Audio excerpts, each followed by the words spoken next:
A woman seeks justice after killing a group of male attackers.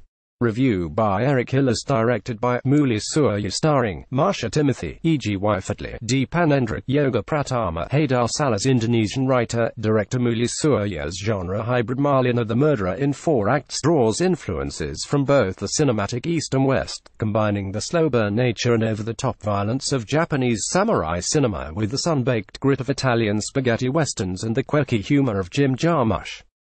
The quietly charismatic Marsha Timothy is the eponymous heroine, who when we meet her first has just undergone a double blow of personal loss. Her son died in childbirth a few months ago and her husband has passed away, his mummified corpse sitting in the corner of her living room while she raises the money to pay for his funeral. Marlina still hasn't paid for her son's burial, and so arrives a group of local gangsters, intent on making her pay her debt with her body. Mixing poisonous berries in with their chicken soup, Marlina takes out the bulk of the men, but the leader, Marcus, E.G. Wifatli, proves more difficult, raping her until she manages to lop his head off with a machete. Like Warren Oates in Sam Peckinpah's Bring Me the Head of Alfredo Garcia, Marlina wraps up Marcus's noggin and sets off on a journey to the nearest town, where she plans to report the incident to the local police.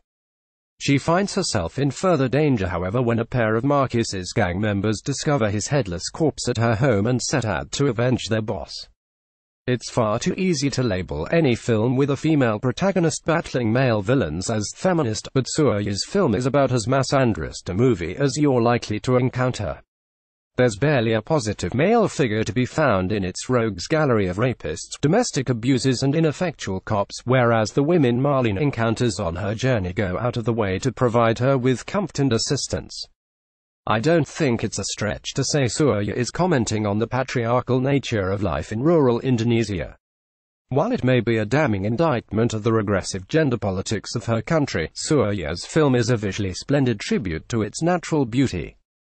Cinematographer Unu Pasalang captures the rolling hills and endless dirt roads through a near-constant heat shimmer that at times gives Marlina a spectral quality, like Charles Bronson's on his long walk to camera in Sergio Leone's Once Upon a Time in the West.